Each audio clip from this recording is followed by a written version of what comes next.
podcast. It's called My Story Weaves Our Story, and we really like to really dive into individuals and their stories of resilience and some of those building blocks that help them, on day to day, but also tradition and generation to generation. So thank you so much. If you'll just introduce yourself for our viewers out there.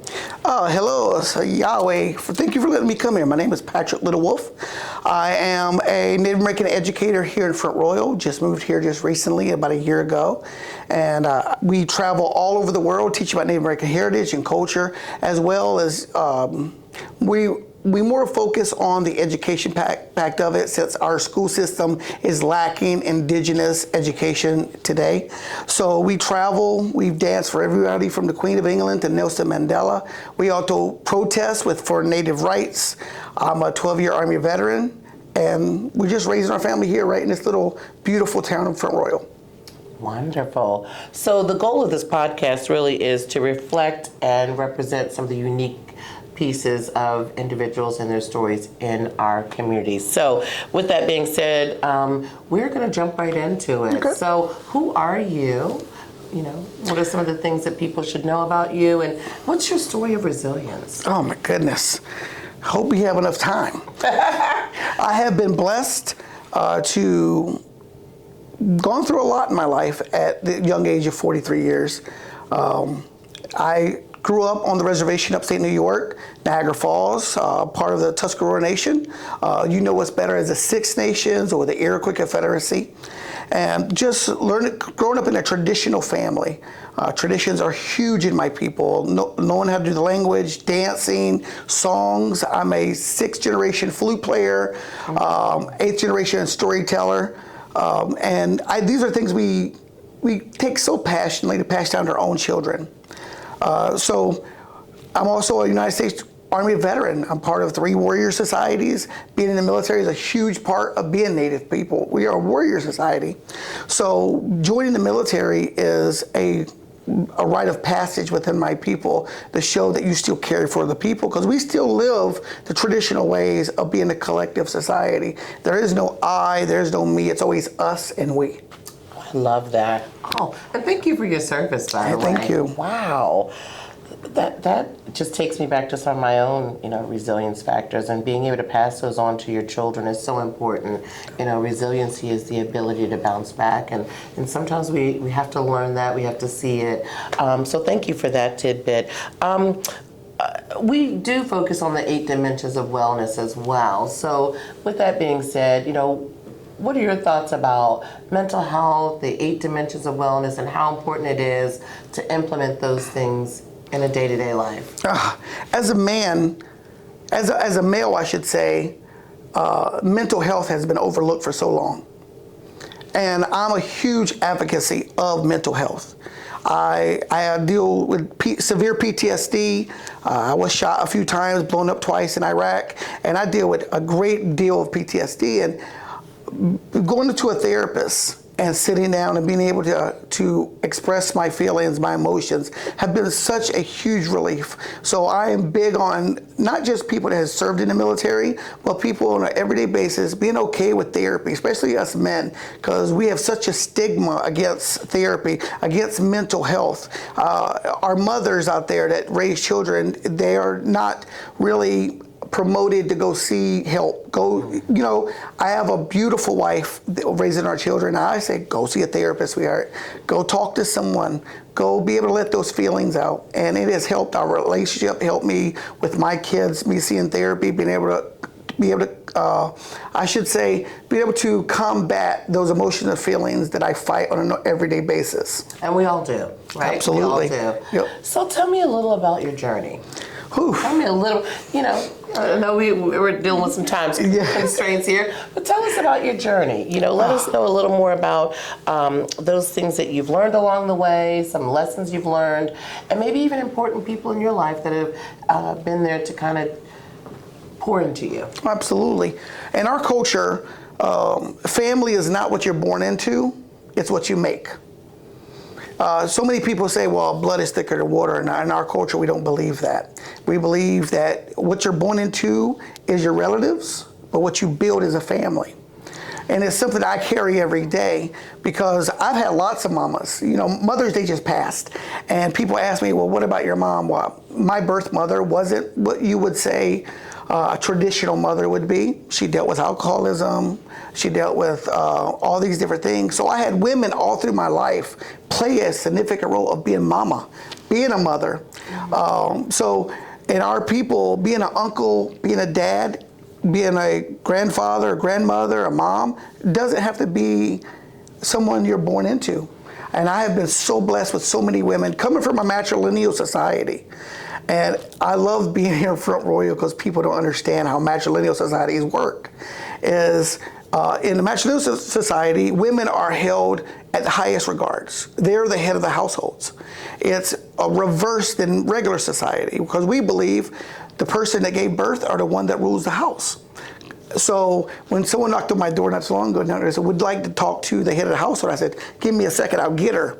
And I've never seen a confused look on this guy's face in my life. He goes, aren't you the head of the household? I was like, no. Oh my God. My wife is. And he did not know how to put that together because we've been brainwashed as one or the other. And in my culture, the women run everything. The power, the wealth, and decision making go through the women. And if you ever look at these long marriages, ask the husband who's in charge. The first thing he does is this. You know, because he knows it doesn't take away from his factor of being a man. He just knows she knows how to run the house.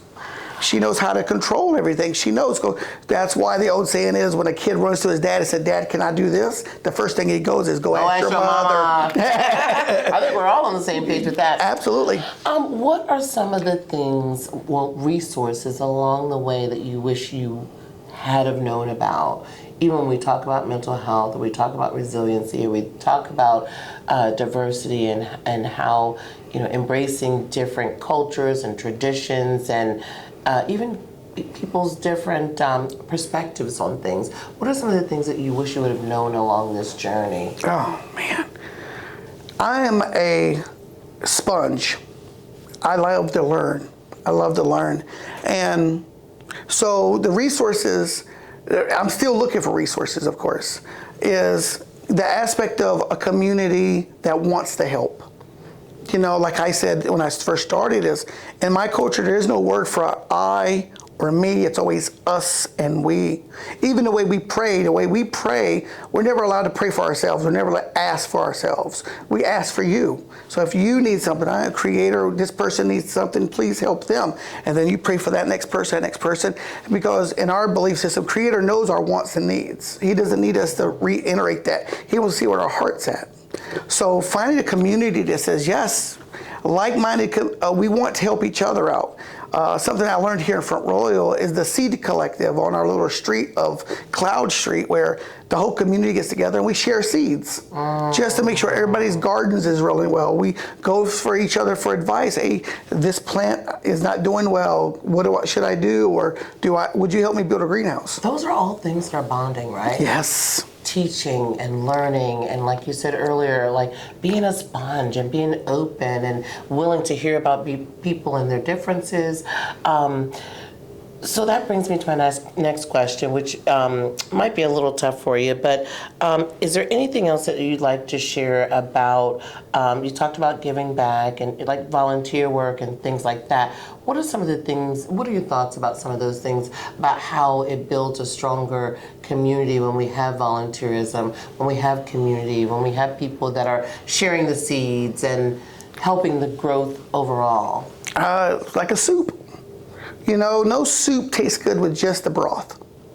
You have to have some potatoes in there. Beans, got some beans in there. You got to have all this to make it. And I think we're designed like that as human beings. We are not designed to be alone. But we've been, over the last 30 years, it has been implemented into us. You can do it by yourself. Pull yourself up by the bootstraps. When I do my programs and my educational events, I do something called the round dance. And the round dance is a friendship dance. I bring everybody into a circle. It's not about being native or non-native. It's about helping each other out. One of the stories we teach is there's a reason Creator gave us two of everything. Is one half of us is supposed to help ourselves, and the other half is supposed to help somebody else. So we're supposed to create this human ladder that if I pull myself I have an extra hand to pull you with me. Oh, that's a beautiful image in my brain. I just felt really good about that. Woo! So with that being said, what are some of the things that you do to volunteer, and how do you encourage others to get involved? Well, from time to time, my company, Five Feathers Productions, we do free programs for places like the library, because education is such a big deal. Since a lot of people don't know about Native history, they don't know about Native culture. So many people are raised up by the Long Ranger and Tonto and all these Westerns and misunderstanding of Native tribes. I've had people walk up to me and tell me their great-great-grandma was a Cherokee princess, not understanding how misinformation that is. Or someone look at me and say, well, you don't look Native American to me. And don't realize that East Coast natives look different than West Coast natives. Here on the East Coast, we tend to have curly hair. We tend to have lighter skin because we didn't have to be out in the sun. We didn't hunt buffalo. We didn't live in teepees. We lived in longhouses. Our people didn't travel and have to follow the game because we had it in our backyard. So what we do as a company is we share that. We let the kids ask the best questions. They do. The adults ask the scary questions. My granddaughter is one of them. Why? Why this? And you give her the answer. It's like, but why? But why? It's beautiful. They're hungry for Yes, knowledge. they are. They want to know. And I think we get so busy, especially as 80s parents. We grew up as latchkey kids, and we were taught, just I told you that, move on. So those kids are hungry for that knowledge. When I go into schools, libraries, and these kids sit down and I start talking about the culture, and I tell the truth. I don't sugarcoat anything. I do pick and choose for age groups, what we talk about and what we cover, because we don't want to horrify any kids, because there's a lot of horrifying history out there, but we talk about the bad as well as the good. Everything from what went on during the Trail of Tears and that we have a Native American astronaut in space. Where we've been and where we're going. I think we live in a society today that focuses on all the bad. All the bad. There's nothing positive. There's some good stuff out. There's some great stuff. Even in the bad, there's some good stuff. There is, right? absolutely. If you choose to see it that way. Yeah. I grown up in the 80s, remember how the news used to work. We used to have the brighter side of news. You'd have the news at 6 o'clock and then about a 30-minute clip of the brighter side of news where a woman would give birth to All twins. The good stuff. And all this stuff. So it made you, when you left the news, you felt good. Like, okay, yeah, we have some bad stuff going on, but man, look at all this beautiful good stuff There's as some good well. in the world too. Wow. Okay. So another question I have for you is, in your time, in your 40 young years here, what's one of the biggest lessons that you've learned and are able to kind of transfer that to your children? Oh, man. I'm sure there were many. Age is only a contract of mine. You can only be as old as you allow yourself to be. I have kids, and they'll tell you quick. There's video of me floating around in a dinosaur costume, picking up my kids from the bus. And I had people like, you need to grow up. No, I don't have to grow up. I did 3 tours in Iraq. I've been shot 5 times, blown up twice. My grown-up time, I did. Now, I allow my kids to see daddy play. I allow my kids to see me cry. When my emotions get the best of me, I don't hide that from my children. Because if they see me cry, they see me hurt, they see me deal with my PTSD, they know it's normal. This isn't weird. So if they go through that, if they're going through those tough times, they don't have to hide away in a corner and go, I don't want nobody to see me hurt. I don't want to see my tears. They can see you process through it. Exactly. This is normal. Yeah. And another thing is, for me, like, resiliency is not like this feel-good thing all the time. It's got gritty and grimy, and you still come out on the other side, but you're like, ooh, goodness gracious. Absolutely. I always tell my kids, my oldest daughter, she said, I don't know how to handle this problem. I said, you got to be like the buffalo. And she said, what do you mean? I said, you can be a cow or you can be a buffalo. A cow, when a storm is coming, it'll circle, and it'll try to run from the storm. And that means the cow is normally in the storm longer. But a buffalo, when a storm is coming, buffaloes are getting angry.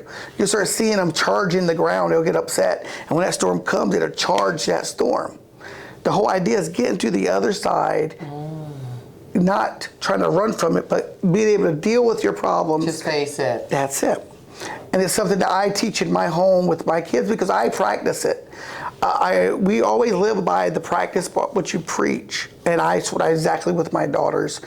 Manners are a big deal in my family. My kids will, when you meet my kids, they're yes ma'am, no sir. I think that's lost in some terms today, along with the whole concept of eating dinner together. Yes, like ma'am. families don't eat dinner together. They don't. And it doesn't allow time for storytelling and Oh, my goodness. bonding and more of those like organic conversations, other than how was your day at school, which is important too. Yes. But like, hey, did you, did How are you think about feeling? this? This is what's on my mind. What are your thoughts about that? And I think that social media has impacted It has. us. So that leads my next question too. So how do you think social media has helped or hurt some of the traditional things that you guys, I say you guys, but within your tribe and such? Do you think that there are kids that are not as involved in the traditional? Absolutely. It is done both. It is a axe of two blade sides. On the good side, it allows us to communicate with other tribal members we're not able to see very often. We're able to, I can reach out to my grandmother and say, Grandma, could you give me the pronunciation in our language to this? Something that I'd have to either write or make a phone call or drive. Now I can get her on video chat. Even though she's up in age, she's got Facebook. And she'll get on Facebook on a video and go, this is how we say it. Or she'll get on a video chat with my kids and practice the language with my kids. So it's still connected. Yeah, absolutely. But at the same time, it's taking away the personal factor of it. Our people believe in touch. Touch is big. If a Native person hugs you, that means something. It means something to break down that wall of mistrust. So if you ever come to a powwow, which I'm hoping one day I can throw here in Front Royal, which I'm working on now, is to throw a Native American event called a powwow, which I bring in all my dancers, 60 dancers from all over the country, including drums, and do a big event right here in the town. If you ever get to meet those dancers, they'll come up and hug you. It doesn't, you don't have to be, it's not a stranger thing. We hug because we break down that barrier between each other. If we break down that barrier, you're more likely to be your true self. In our peoples, there is no word for stranger. It's enemy or friend. So when we hug you, we automatically take that enemy away from you. Breaking down some of those barriers. Absolutely. Wow. Okay. Anything else that we haven't discussed that you'd like to share?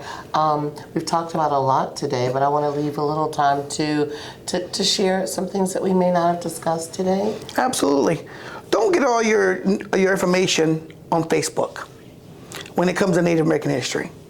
Reach out to a Native person. Our company, Five Feathers Productions, we're located here in Front Royal. I have 60 dancers, 3 live drums, 35 educators, including myself and my wife. And we have been doing this for a long time. Instead of making an assumption, what is the old saying about assumptions? Was the first 3 letters of assumptions, yeah. right? So Making a fool out of me, in other exactly. words.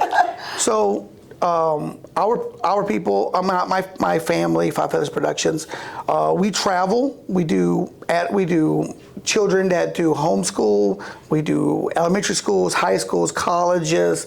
We do business. We've been brought into businesses where they needed to learn about Native history and culture. And we're not, even though we have an entertainment aspect of us where we dance and sing and do those type of things, education is the key. And it's about community, too. Absolutely. Community is about sharing. We have 3,500 missing Indigenous women. And that's something our company talks about, and we also help raise donations for them. We have tribes out west that still don't have drinking water, that we're trying to get wells dug, and we have all these organizations here in the States that will send money out to get things done, but you don't think about the people in your backyard. Native people are here first. We're still here. We're always going to be here. We suffer through, we are a minority within a minority within a minority in the United States. Absolutely. All of those compound some of the things too. Absolutely. Sometimes. My great-grandfather was on the Million Man March with Martin Luther King. Our family has supported Black Lives Matter. We showed up for Black Lives Matter. Black Lives Matter showed up for us during Standing Rock when we were trying to stop the Keystone Pipeline from coming through the reservations. I remember that. I was there myself. A lot of my family was also present at Standing Rock. And our people would want you to know that we still exist. Don't try to cover up our history. And our history is right here, Front Royal. I always tell people, you want to learn? Bring me in. Let's talk. Let's have a conversation. It's not about being angry. And I think we forgot the importance of a good conversation. It's either as you're right or I'm wrong, or I'm right and you're wrong. There's no gray area. There's no gray area. Yeah. But the truth is, there's tons of gray. And gray is okay. Gray is okay if we have an understanding. I can sit down with you and say, well, I don't like your politics, you don't like my politics. You know, as long as it doesn't have to do with the moral aspect of it, we can sit down and have a drink. We can break bread. But at the end of the day, having that conversation with respect, and respect has been lost today. It has been lost with our women. It has been lost with our minorities. It has been lost with our poverty. Having that conversation of where are you coming from, why is it important to you, and how can we help? Wow. So any message for the young kids that are thirsty for more education about traditional things that your family does or Native Americans do? What's a message that you can give to young people? Use the internet for what it's worth. I wish we had internet in the 80s. You have the whole world at your hands. Research. I have a company called Five Feathers Productions. I also have a podcast called the B&B Indigenous Podcast that comes on every week, and we discuss Native issues, problems, the good, the bad, and the beautiful. We let it all out. We all talk about it. We share our music. Native people aren't just in the past, and that's when people talk to me like they're talking to a Native statue in a museum. And when I say, well, I have a college degree, oh well. I had someone tell me, they said, well, for being Native American, you speak really good English. I said, well, seeing they was introduced here first, yeah, I would, know how to speak English. Or you're so highly educated, yeah, I got a college degree, like so many other minorities do. So what are some stereotypes, do you think, or some misunderstandings that people have about Native Americans? All right, where do I start? Wherever you'd like. Oh, good gracious. We don't get free anything. A lot of people think there's these free things that have, Native people get monies or we get monies. No, only tribes that get money from the government are the tribes that have deed leases with the United States, meaning if the United States is using minerals from that area, they have to pay that tribe back for those minerals. That's all it is. Not every tribe gets what they call per cap, and not every per cap is the same. Some tribes get $12, each tribe makes 12. Some tribes have casinos, not all tribes have them.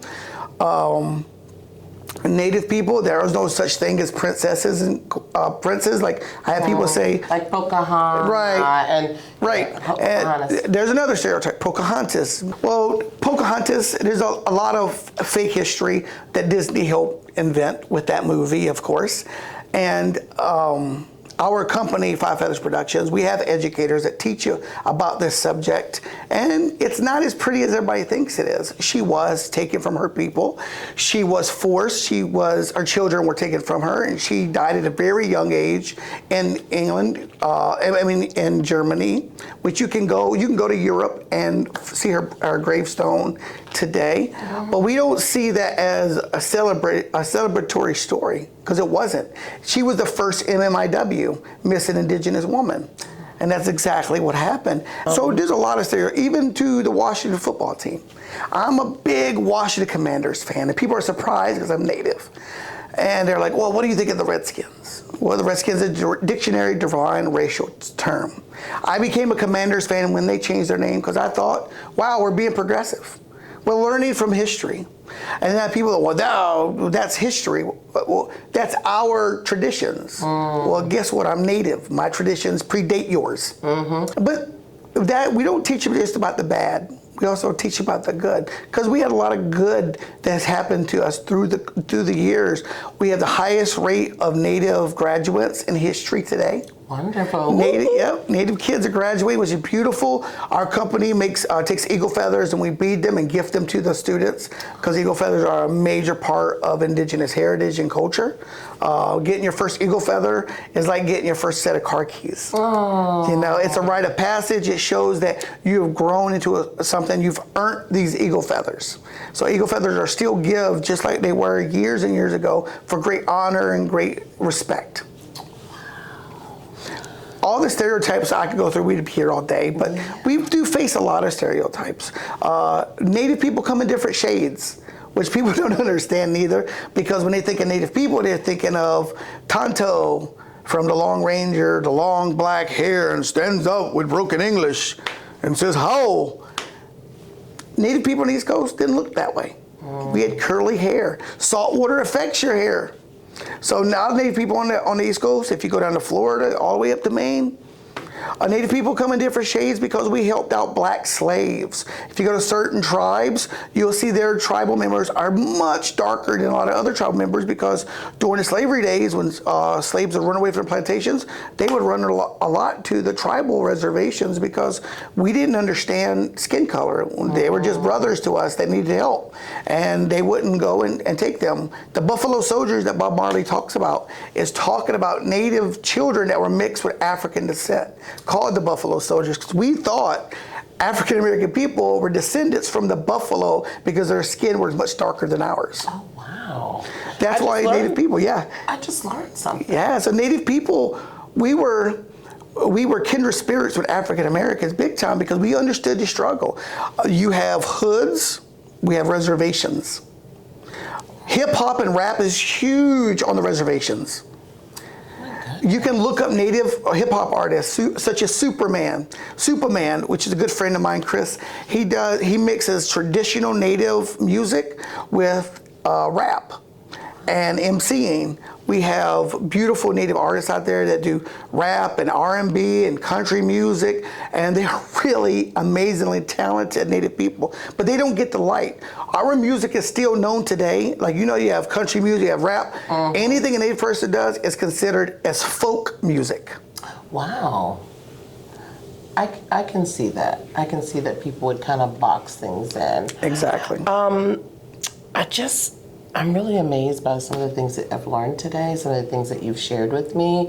Thank you for being vulnerable and open. And I think that having more conversations like this actually helps people kind of realize that our stories are really woven together. Absolutely. More so than we really think. Absolutely. The struggles, the resilience factors, the mental health, the ability to kind of pass down some of these things that we've learned to our children and their children's children. So I feel like we have had an amazing time here together, and I just want to, thank you. Thank you for all that you've done, for the community through your advocacy, through the work that you do, through the educational pieces of it. And I look forward to hearing and following your story more. We all have a story, and it's all part of us, the good, the bad, and the ugly, but it really is how we use some of those things to, make good, Absolutely. In our language, we say Yahweh. Yahweh. Yahweh means thank you for allowing me to be here. It is a great honor to sit here. I love sharing my story. I love being a part of this because I'm an open book. Our stories are what makes us who we are. And without those, it's a boring place. Yeah, and you can't pass those on. So thank you so much, Patrick, for joining us. How can people find out more about who you are, what you're all about, all the great things that you're doing, and your wonderful organization? Well, we have the B&B Indigenous Podcast on YouTube and Facebook. It's B with the and sign B Indigenous Podcast on YouTube and Facebook. And then our Five Feathers Productions, our email is fivefeathersproductions@gmail.com. You can reach out to us if you ever want to learn more information about us.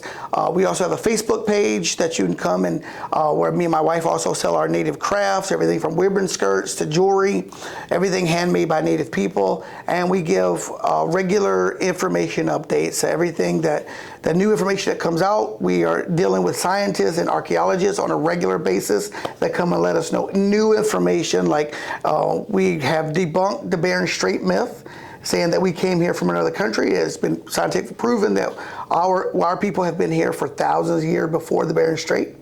And that's good information that needs to be put out there, because that's another myth. That's another stereotype that we deal with the public, thinking that we're also immigrants. When the fact of the matter is, our people were born, our bloodline started here, and it's still here.